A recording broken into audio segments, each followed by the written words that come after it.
The Health Fix podcast teaches you how to take charge of your health naturally by giving you the information you need to elevate your health.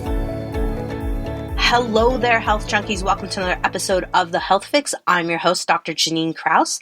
Today, I'm interviewing Shawn Wells. He's an expert in performance nutrition, supplementation, longevity, fitness, and biohacking. He has 3 businesses focusing on formulations and novel ingredients, and he is known as the world's greatest formulator, having formulated over 500 products. I would say so. He has also created 2 of the most popular ingredients in energy supplements, T-creatine and dynamine, and we're going to talk about that today in the podcast, so stay tuned for that. Now, Shawn has a master's degree in nutritional biochemistry and a minor in exercise science, so it's no wonder he is set up to create some awesome supplements to help folks with their health and fitness. So Shawn has a very interesting story. He overcame significant obstacles with his own health, struggling with obesity, depression, Hashimotos, Epstein-Barr virus infection, fibromyalgia, and chronic fatigue. And on top of that, he ended up with a pituitary adenoma, which is a brain tumor, and 2 cervical discs that had to be replaced after a bad accident. Holy cow. Now, all of that helped him to have a force to drive behind that to help him create solutions for all of these things that he was battling with. And of course, now he is sharing his information, what he found and how he got better on stages all over the world. And he is kind enough to be with me today on the podcast. So without any further ado, let's get Shawn on the podcast. Hey, health junkies. Welcome to another episode of The Health Fix. I have Shawn Wells here with me today. And oh my goodness, he's got a little fur baby there. Who is that? This is Maya, my Shih Tzu. Oh, she's a cutie. So everybody knows on this podcast that I love animals and I love dogs. So this is an excellent way to start things off. And for those of you that do not have the capacity to view right now, she was just giving him kisses and it was the sweetest thing ever. Oh my goodness. So we are going to be talking about Shawn's history. He has quite a background and my gosh, it's hard to say where to start, but I think because I'm a naturopathic doctor and want to know how biohacking so Epstein-Barr virus and insomnia and fibromyalgia, how the heck did you get into all of that and get going with it? Tell us your story. You know what? I grew up like very bullied, traumatic upbringing where I was overweight, very turbulent house, and I was also laughed at and picked on at school. And I got easily overweight and into the junk food, and I got very depressed and at times even suicidal. And I think that played a role along with trying to succeed at school and working on achievement at the same time, like all that hard work, but self-hatred really probably took a toll on my health. I mean, you know, people just try and point to like moments of physical aspects of their life that, you know, the health is related to, but I think it's massively mental. And I think a lot of the trauma I went through, like, correlated pretty heavily to the physical ailments that I had, my body literally fighting itself. You know, the autoimmunity, the Epstein-Barr virus, which is also called mono. And then that came with, like, I had strep at the same time. And then I developed chronic fatigue syndrome, fibromyalgia. I also had Hashimotos. And then a pituitary tumor some years later, a brain tumor that was benign, quote unquote, not being cancerous, but a prolactinoma that wreaked havoc on, you know, my quality of life in terms of neurotransmitters and hormones and quality of sleep and sexual prowess and all these kinds of things. So, and again, like at each one of these points, I've been depressed and suicidal and in pain and inflamed and couldn't get out of bed. And So I've struggled. I've struggled at times with a lot of different things. I had a bad car accident where I had 2 discs replaced in my neck, C5, C6, C7.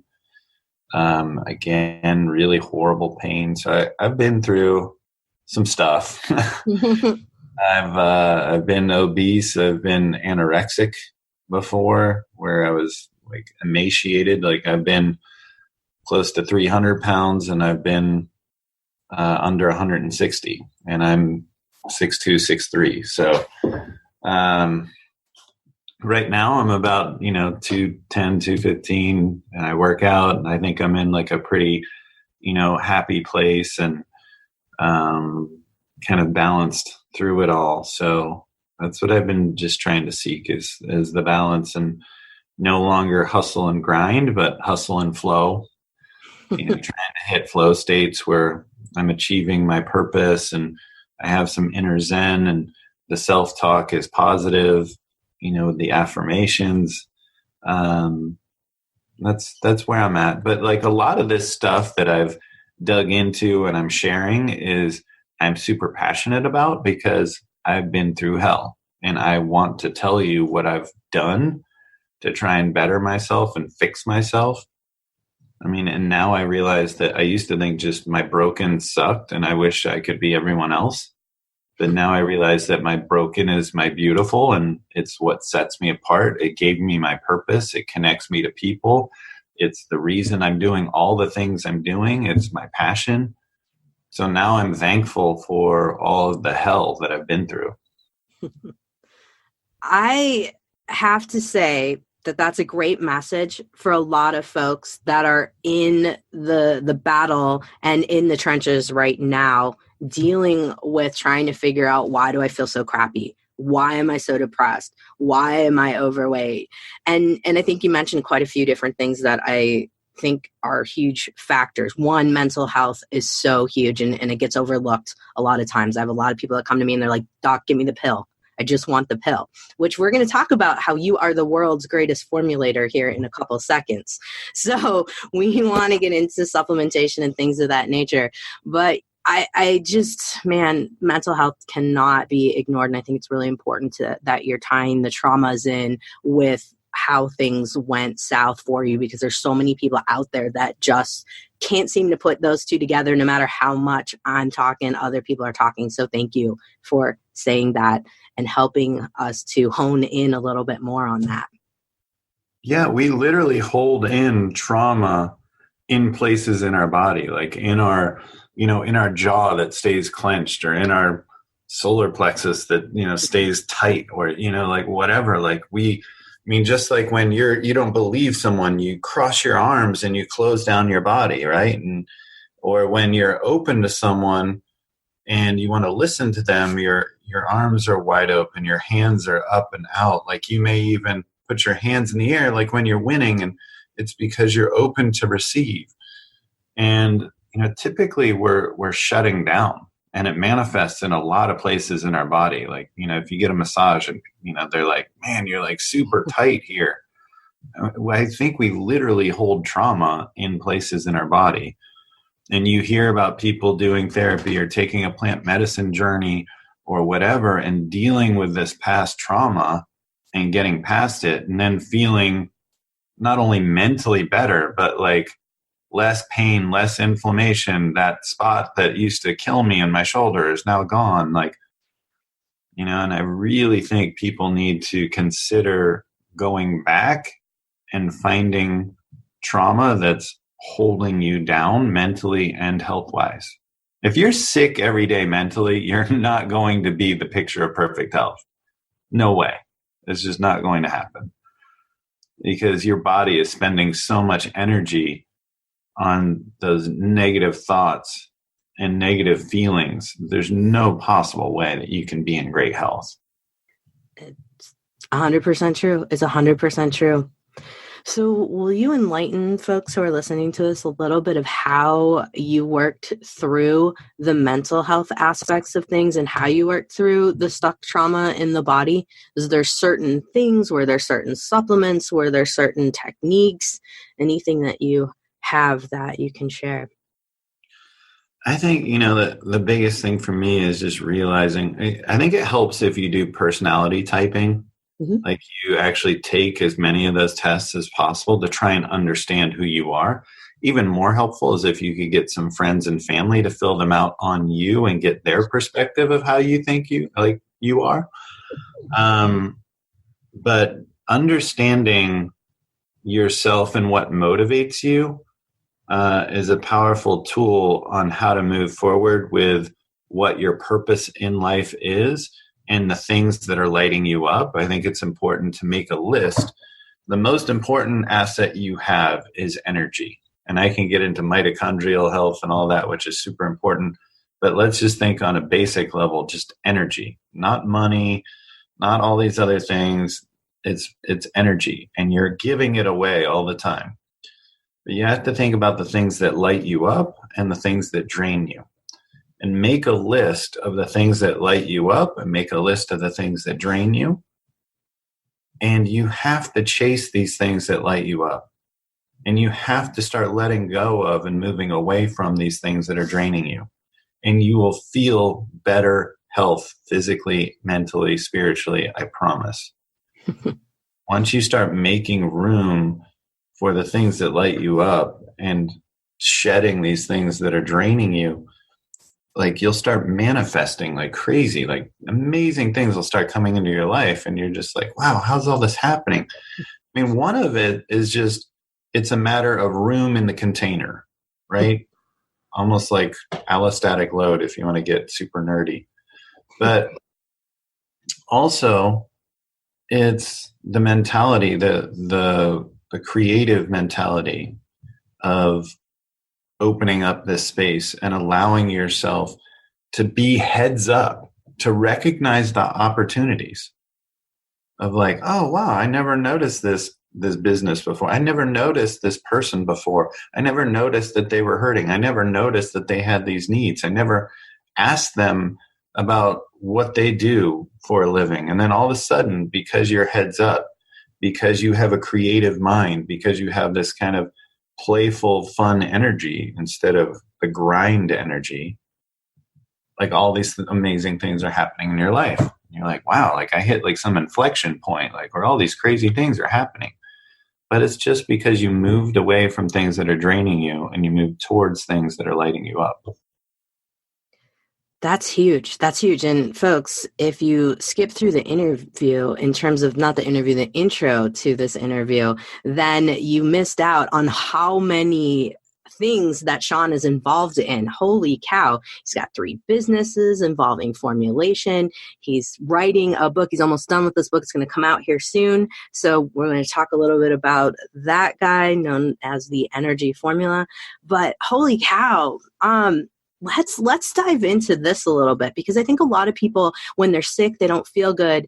They're like, I'm never going to be anything in life. My life is shit. It's just over. I don't know where to go. And like, look at you. You are sitting on some really big boards. You're kind of have your hands in a lot of things in the nutritional universe and the supplementation universe as well. So I definitely want to dive into some of this. So let's talk a little bit about Zone Halo first. So this is his Instagram account too, by the way, folks, and we'll talk about that. So let's talk about Zone Halo. Tell us a little bit more about all that. Yeah, so that is a formulation company that I have, and I've done over 500 products in the dietary supplement industry. I've helped sell 4 companies in the supplement, food, and beverage space, and I'm known as the world's greatest formulator. Because I've done so many products and I do the marketing aspects of them as well. And now I am in something called World's Greatest Ingredients, where I'm partnered with 2 German scientists and a partner in China that has a team of 100 scientists, and we just create novel ingredients and patent them. 2 of my ingredients on the market that I've come out with previously with some other partners are T-Creen and Dynamine, that are in about 500 products. They're energy ingredients, speaking of energy. And they're in energy drinks like Bang. They're in pre-workouts, fat burners, things like that. So I've worked on ketones. I've worked on a special form of berberine, and so I have a lot of patents out there with a lot more coming. But that's what I do. Let's talk about some of these. I mean, I think a lot of people have heard of Bang energy drinks, and so that's a big deal. And T-Cream. So what is it? How does it work? Give us a little rundown. Yeah, so it's T-Cream and dynamine. It's theacrine is T-Cream, and dynamine is called methylliberine, and they're in the methylxanthine family, meaning they're related to caffeine, along with some other compounds you might have heard of, theobromine, theophylline. So some of those ingredients has a different half-life, doesn't have the same adaptation habituation effect that caffeine has. So basically with T-Cream and dynamine, you get the same effect like every single time. Instead of like caffeine, you have this habituation effect that it takes more and more, or the effect is less and less over time, essentially, to where you just need it to get to baseline. So caffeine isn't necessarily the best ingredient, even though it's probably the most used ingredient in the world. But so we think T-Cream and dynamine are kind of a one-up of caffeine, if you will. And T-Cream has a much longer half-life, and dynamine has a very short half-life, similar to caffeine. So you would use dynamine, like, if you want to, let's say, do a pre-workout, that might make more sense. But if you want like an all-day fat burner, then T-Cream might make sense. They're popular in nootropics as well, just because there's a cognitive focus aspect you get from them. So they're very popular, like right now with gaming and things like that too. So, but yeah, that's T-Cream and dynamine. Now, when you were working on those, were you thinking about folks who are struggling with fatigue, chronic fatigue, Epstein-Barr, or were you kind of going more for athletic performance, focus, things of that nature? My focus when I was coming into this industry was definitely more sports nutrition, but it's evolved now to more anti-aging, brain health, certainly mitochondrial energy and things like that.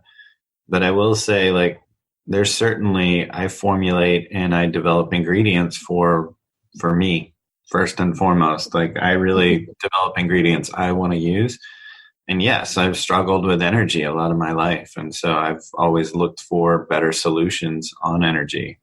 And there's a number of other compounds I'm working on that are coming out as well, like in that arena, both from cognitive energy, like cellular energy, mitochondrial energy, that kind of stuff. So yeah.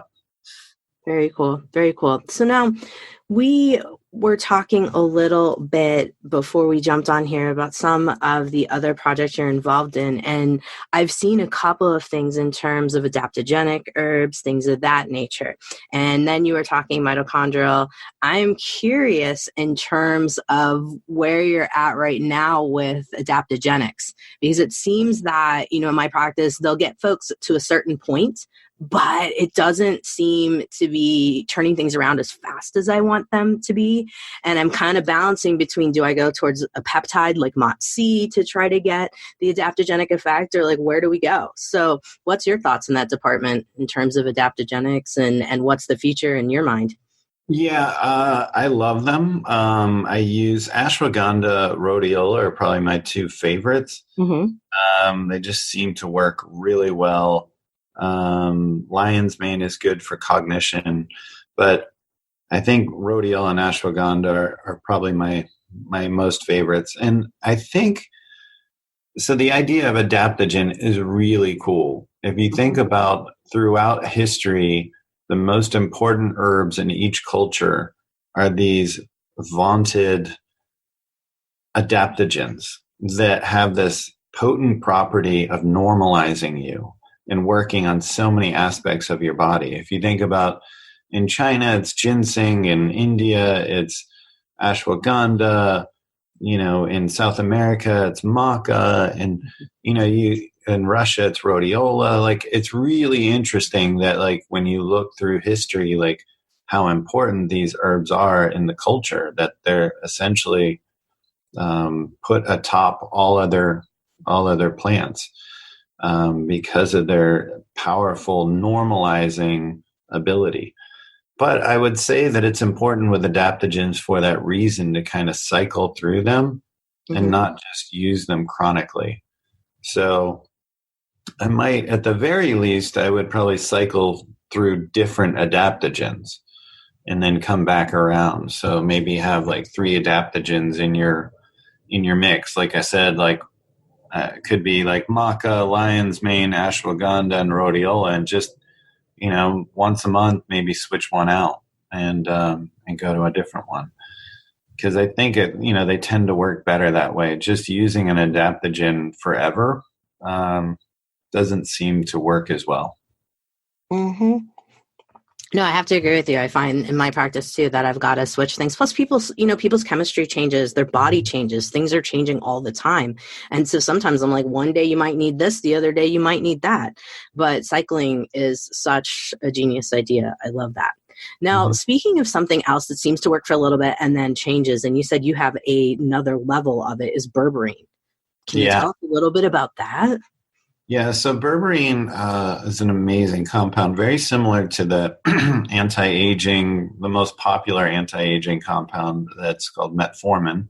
They get used for glucose disposal. It's like originally a diabetic drug, but it has powerful anti-aging effects for a number of reasons. Like the lower our hemoglobin A1C, the lower our glucose, our basal blood glucose or insulin, the longer we tend to live. Like the telomeres stay longer. We have less oxidation, less glycation, less inflammation, less mitochondrial dysfunction. So less biological aging, less chronic diseases. So it's very powerful. And you'll see triglycerides improve. You'll see inflammation reduce. You'll see blood sugar drop, and therefore insulin levels drop. You'll see all of this improve with berberine. And berberine's been shown head-to-head to be as good, if not superior, to metformin.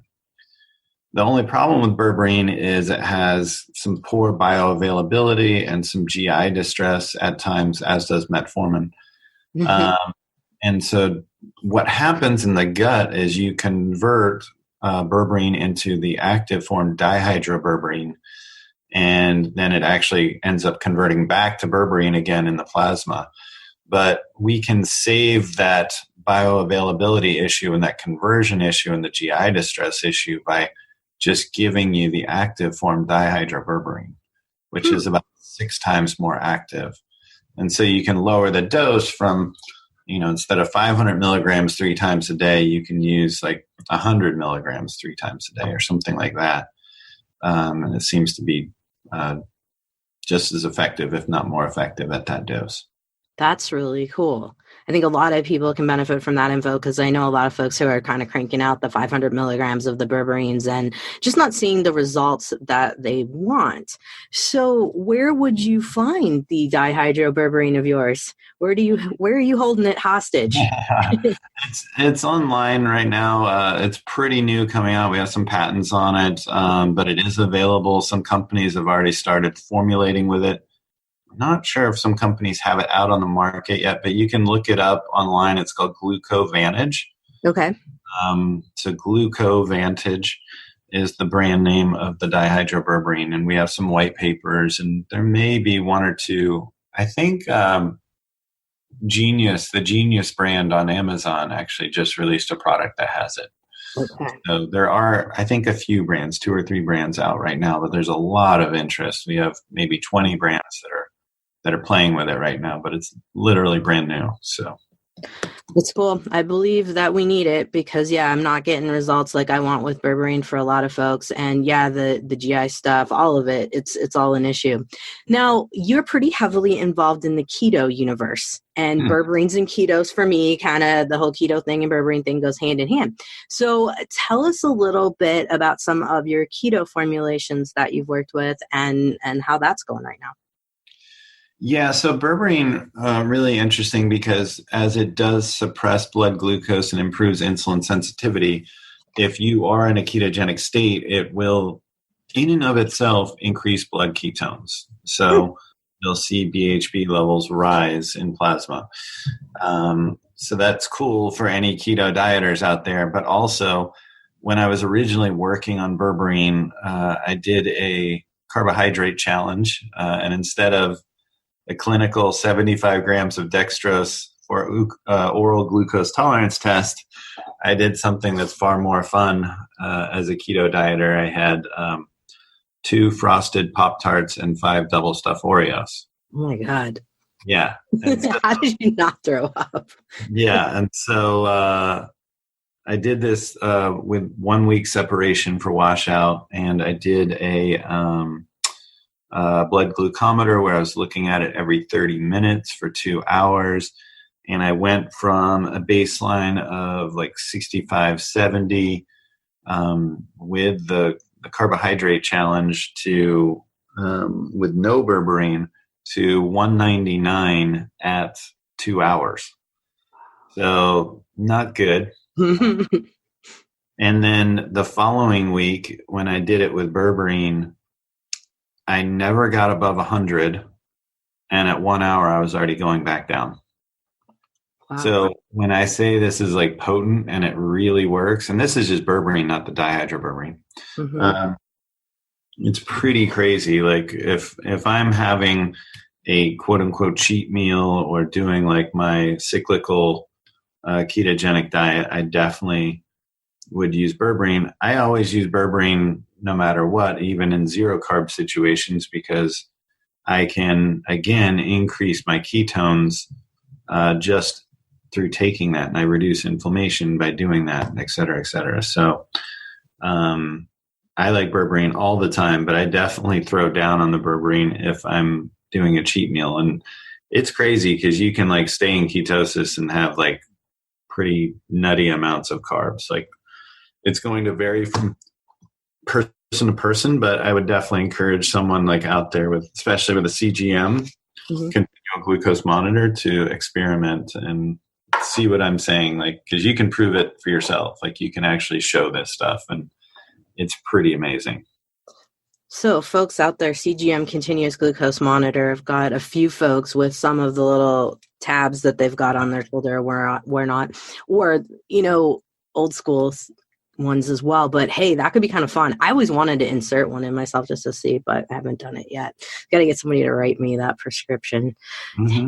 But in terms of knowing that you can take berberines on the fly in terms of if you have a cheat meal, something like that, that's really good to know. I think a lot of people aren't aware of that. I think a lot of folks don't think about it, or they've been trying it on the back end, like just not eat the next day, things of that nature to try to regulate blood sugar. But it seems that this would be a quicker method to not have the negative effects. Yeah, exactly. Yeah. And then I've patented some ketones as well, worked on RBHB, the active isomer, which is about 3 times better than the mixed isomer. We've also found that sodium is superior to the other forms of beta hydroxybutyrate in terms of the salt. It just seems like the sodium, I mean, we're salt phobic for no reason. When you're keto dieting, you need more salt. When you're an athlete, you need more salt. I think people do better with salt, period. And usually these studies that show negative outcomes with salt, it's more because of the correlation to processed food versus the salt itself.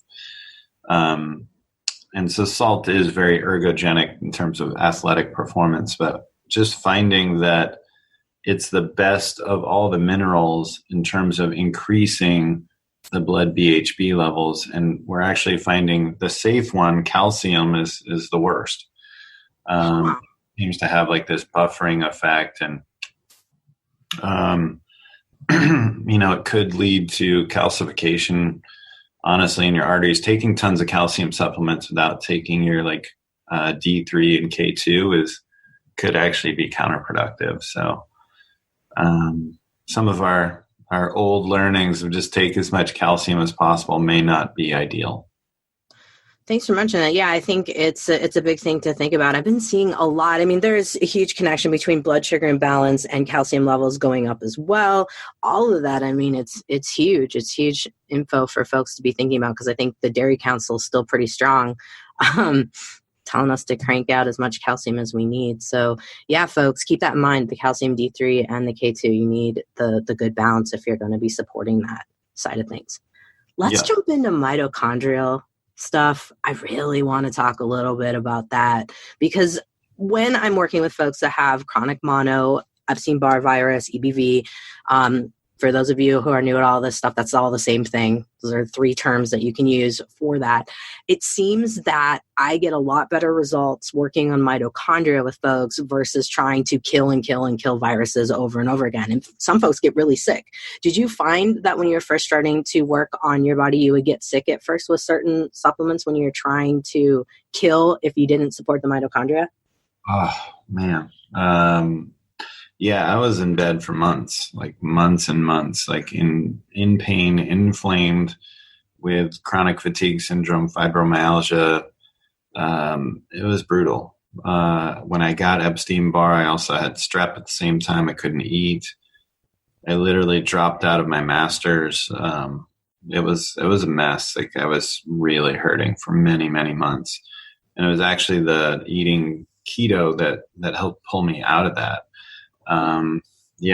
Because of its effects on cellular energy, mitochondrial function. It just seemed like switching over from using glucose primarily as a fuel to using ketones hit like a reset button for me, and helped with mitochondrial biogenesis, mitochondrial function. When you have ketones, you bypass the secondary complex of the electron transport chain, where there can be like this mitochondrial dysfunction can take place. And that'll lead to, when there's dysfunction, you have insufficient cellular energy. Makes sense, right? Because they're not making enough ATP, the energy currency. So you get this acronym called ICE, insufficient cellular energy. And when you don't make enough energy for what the body needs, then this disparity over time starts resulting in inflammation, glycation, which is blood sugar damage, oxidation, like kind of like rust, when like iron rusts, that's oxidation. So all these forms of damage are taking place, and that leads to biological aging over your chronological age, and it leads to shortened telomeres, which are a way to tell you're aging through DNA. And then you're putting yourself at risk for almost all chronic diseases, and you'll become insulin resistant. So all of this happens as a result of insufficient cellular energy and mitochondrial dysfunction. So I would recommend that people play with intermittent fasting or occasional extended fasts. I would recommend they try keto if they're in this insufficient cellular energy state or insulin resistant. If you're someone that's great with carbs, cool. Like, you don't need to mess with it. I would definitely recommend eating whole food / paleo, looking at things that are allergens, and then doing things that improve mitochondrial function, like certainly high intensity interval training, cold plunges, infrared saunas,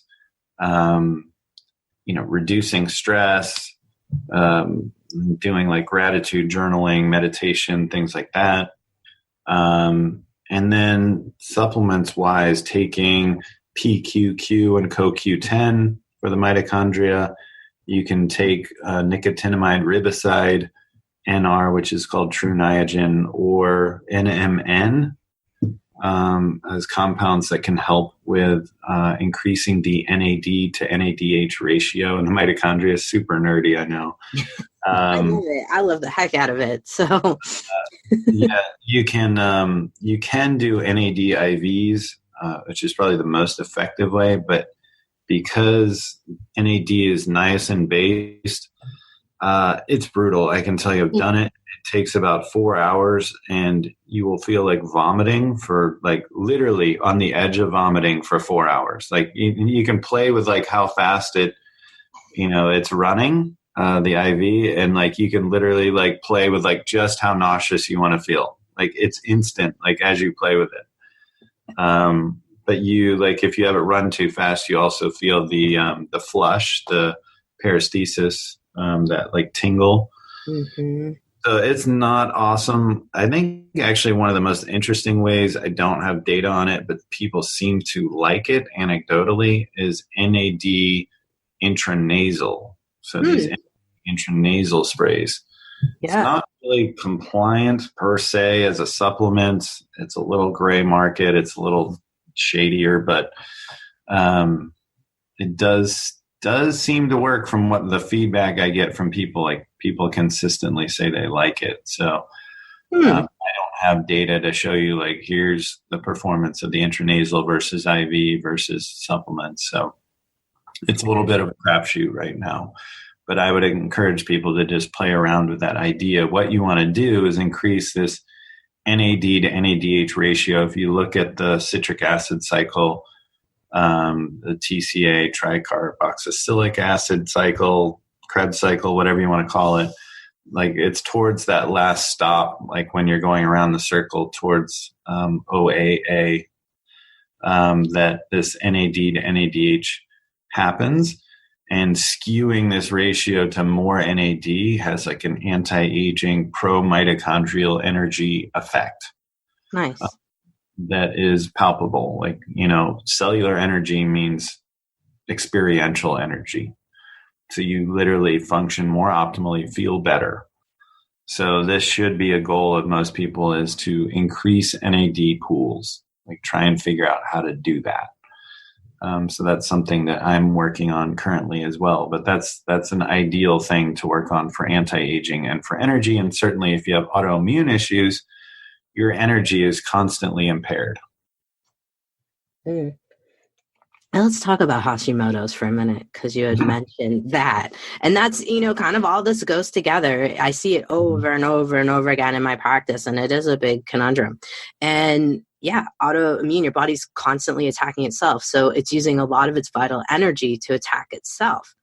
So what do you suggest for folks with this kind of conundrum in terms of, and that's a loaded question. That's like a 4-hour. Yeah, no, it's tough because Hashimoto's can be T3, T4, reverse T, it's like you can like really get into like, thyroid is super complicated, and most doctors, even most endocrinologists, I've found like don't know how to really understand it that well. There's very few specialists I've found that really understand the thyroid. If they're not doing really complex tests, like if they're not looking at reverse T3 and some of these other things, then they don't know what they're doing. And I would just run. If they're just looking at T3, T4, TSH, then that's not good. Like that's not a good place, because they can definitely misdiagnose some things. So I definitely think it's worthwhile to. My friend Elle is a rock star, Elle Russ, when it comes to this stuff. She's the paleo podcast Primal Blueprint, that Mark Sisson was a part of. She took over for him, and she has some books on thyroid health, and she's done a lot of work in this area. So I definitely recommend reading up on her. But yeah, Hashimoto's, like you said, I think a lot of people deal with it, and you can be hyper or hypo. Like it's very complex, and you may think hyper means that you're super energetic, but there's hyperthyroid situations where you're not. So where you can feel flat and drained. So it's not that simple. It's just very, very, very complex, especially when you're dealing with autoimmunity on top of it. So, yeah. Thanks for supporting that complexity component. I see a lot of patients with Hashimoto's. Yes, we have to look at all the advanced tests because, as you said, if you have a doc who's not looking at reverse T3, if someone that's not looking at even some of the uptake stuff, even some of the other details, you don't know you don't know half of it. I mean, I see a lot of people coming in and they've like had TSH run and they're like, yeah, my doc said my thyroid's good. I'm like, you can't tell crap from TSH. Like, you got one point there. That's one marker. Great. Now, one thing I want to mention before we talk about your book, because I want to go through that and kind of give folks a little rundown on that, because you're giving so much good information. I think a lot of folks are going to be really interested in your book. Now, I had mentioned the mitochondria, and you kind of gave us the breakdown on the mitochondria, and you kind of gave us a breakdown with Hashimoto's. In terms of all of this stuff, I think a lot of folks might be thinking like, oh my God, where do I start? What would be the one thing, if you could give folks listening right now to get themselves started, get themselves a win, where would they start to get their health back on track? Supplementally, I would start with Berberine. I think it's the most important supplement to take, period, the end. Right. If you lower your blood glucose, increase your insulin sensitivity, lower circulating insulin, you will be better off. You will have a longer, healthier, happier life. You'll have less inflammation, and it'll have a dramatic impact on your body composition, just everything. Even there's insulin sensitivity with your brain cells. When you don't get enough sleep, you're actually acutely insulin resistant in your brain cells. Alzheimer's is type 3 diabetes. So PCOS is diabetes of the ovaries. So it plays a huge role in aging and chronic diseases, and just about every aspect of quality of life. So I would say Berberine is the most important one I would say to take. And then from there, I would also look at, this is going to sound simple, but it's so important, is having a purpose or your why, knowing your why, having the right people around you, like pick your 5 very consciously, people that can mentor you and you have a deep relationship with, and mentor them back, and you're a listener. And these people are just profoundly important. Like, you want to emulate them. These are the people that you choose to have in your 5 that are closest to you. You can choose happiness. You can actually choose to be happy. And when you do, you live about 12 years longer than people that don't. And I believe that living with purpose, eating whole food, slowing down, being able to go inward with meditation, relaxation, daily affirmations, gratitude, prayer, whatever it is, having quality relationships, like all this stuff is super important. And if you look at the blue zones, like, people have just tried to turn it into like diet and wine. And it has nothing to do with that, because when you look at it, there's certain cultures that don't drink the wine. There's certain cultures that have high carbs, some that are like more keto. It's all about quality of relationships. It's all about slowing down, positive self-talk, being able to be slow in certain moments, and go inward. And having like a quality morning routine, I think, is important too, like to start your day so you don't like run out the door on fire. People they make jokes in Europe and a lot of these places about like they're on island time or they're on European time, and they just show up like at 10 o'clock in the morning, and then they take 2-hour lunches, and they eat dinner at like 9 o'clock at night, and like, that doesn't make sense. And yet they don't run out the door on fire. And if you think about like just food, right? Like, the way we eat food, yes, we eat a lot of junk food, a lot of ultra processed food that has bliss point manufacturing built into it, so we can't stop eating it.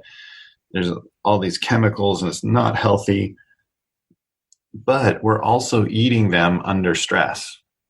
We're stressed at work. We're stressed driving. We're eating the food as quickly as possible so that when we do eat food, or when we think about food, we start psychosomatically connecting it to stress.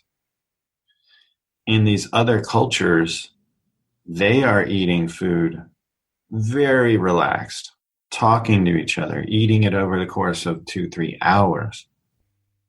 and food becomes a completely different experience where it's healing. Yes, it's better food, but it's also the way you're eating the food and the people you're around. So I think that gets taken for granted quite a bit. Oh, absolutely. Absolutely. The best dinner I ever had in my life was in Istanbul, Turkey, and it was a 6-hour dinner. Mm-hmm. And I was thinking to myself, like, why the hell are we here so long? But I had the best time ever. It was great. So yeah, taking your time to eat for sure. Huge. So I'm imagining a lot of what you just said has to do with your book. And so folks, Shawn's book, The Energy Formula, coming out sometime later this year. If you want to know about it, you got to get on his subscriber list to know when it's going to come out. But give us a little preview. Did you kind of actually give us a preview right there? I'm sorry. No. Well, you know what? I think what I've come to find is that with biohacking, if you use that term, some people like health optimization or whatever, the idea is that we go back and look at our historical blueprints. We look at, how we've evolved in things like paleo diets, and we go back and think, oh, we need to get more sunshine, and we need to get cold exposure, and we need to get enough, light and infrared, and we need to do deep breathing and gratitude and meditation. We need to make sure we get our sleep and don't get too much blue light in the evening and all this stuff, right? And that all is kind of going into our past and getting back to what's simple and minimizing, I should say. And then, but there's this other aspect of biohacking that's like looking at new technologies and using everything we have at our disposal, like peptides, like stem cells, like these new technologies, these pulsed electromagnetic fields, and all these blue light blocking glasses. And, there's technologies that we can leverage that we can have better health as well. So, wearables, for example, too, like tracking our fitness and some of these biomarkers. And so, like, I think the energy formula is about kind of looking at both, like going, this dichotomy of like going into our past and then also looking into our future so that we can have a better present. Love it. Love it. So folks, you can find more out about Shawn's book, The Energy Formula, at ShawnWells.com. You can also find where he's going to be at live events, see if, he's going to be in your area. I see FitCons coming up in April of this year. So this is being recorded in 2020, but check his website for the most updated ones. You can also work with Shawn if you want to, which I think is really awesome. Who doesn't need someone to help you biohack for sure? Now you can check them out on Instagram, Zone Halo, Facebook at Biohacktivists. And did I cover it? Is there anywhere else we can find you and consume more information from you? Because you are a wealth of freaking knowledge, and it was fun geeking out with you today. Thank you. I've done tons of podcasts. I don't have my own yet, but you can find me on, Spotify and iTunes, and like I'm on YouTube with a bunch of videos and all that good stuff. But certainly following me on social at Zone Halo, and at my website, Shawn Wells, SHAWN, would be awesome. Yeah. Thank you. You need your own podcast because, boy, we could all pick your brain about so many different topics, like all the supplements. I mean, I could talk to you for 4 hours. I've got a list of things, and I skipped over like 3/4 of them. There it goes. But, oh, my gosh. Thank you. Thank you. I really appreciate it. My folks are going to be enjoying this for sure. Wow, health junkies. I hope you enjoyed this podcast. We geeked out quite a bit. Don't worry. I will have all the details in my show notes at drjkrausnd.com or thehealthfixpodcast.com. This is episode 168, Shawn Wells. Now, Shawn has a ton of experience and information, and I would love to bring him back on. And his diverse knowledge in everything supplementation. So if you guys are sitting here listening to this podcast and thinking, man, I'd like to know X, Y, or Z from Shawn, let me know what you're interested in. He is so happy to come back and chat. So leave me a comment, message me directly through my website. You can DM me on Instagram. I'd love to hear what you thought of this podcast and also what else you'd like to know, because we are here to help you. All right, folks, you survived another episode of The Health Fix. I'm your host, Dr. Janine Krause. Have a great day, whatever you're doing. Subscribe, rate, and share info.